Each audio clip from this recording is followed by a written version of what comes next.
ለወደፊቱ እግዚአብሔር ቢያሳካልኝ እንደኔ አይነት የነበሩ ልጆችን አመቻችቼ ረዳ በዚህ በኩል ፈጣሪ እንዲያረጋኝ ምናምን ብዬ እንድል ሳይሆን በቃ በዚህ በኩል ሌላ እድል ሰጥቶኛል ብዬ ነው ያሰብኩት። በትምህርቴ ላይ ጎበዝ እንደሆን ይበልጥ እንደውም ረድቶኛል ብዬ ነው የማስበው። ዛሬ ደግሞ የምፈልገው ጠበቃ ነው እና በደንብ ተግቼ እሰራለሁ።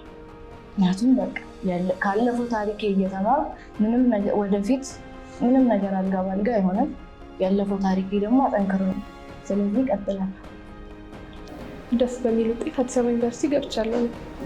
ያው አሁን ለምሳሌ በእነዚህ እኛ ይሄን ተቋም ባናገኝ ኖሮ ቢያንስ እስካሁን እኔ ራሱ በዱላ ምናምን ሊሄድ ይችል ነበር እና ይሄን ተቋማት እያመጣልን ድርጅቶች በጣም እናመሰግናለን። እዚህ እንዲመጡ ያደረጓቸው ራሱ በጣም እናመሰግናለን። ምክንያቱም ይሄ ተቋም ባይኖር ኖሮ ብዙ መሄድ እየቻሉ የሚቆሙ ነበር።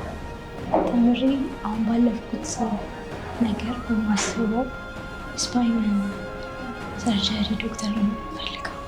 እንደኔ እድሉን ላላገኙ ሰዎች ደግሞ እድሉ ቢሰጥ ቁሙ እንደሚሄድ ያደርገው እነሱ እኔ ሁለተኛ ነው የተወለድኩ።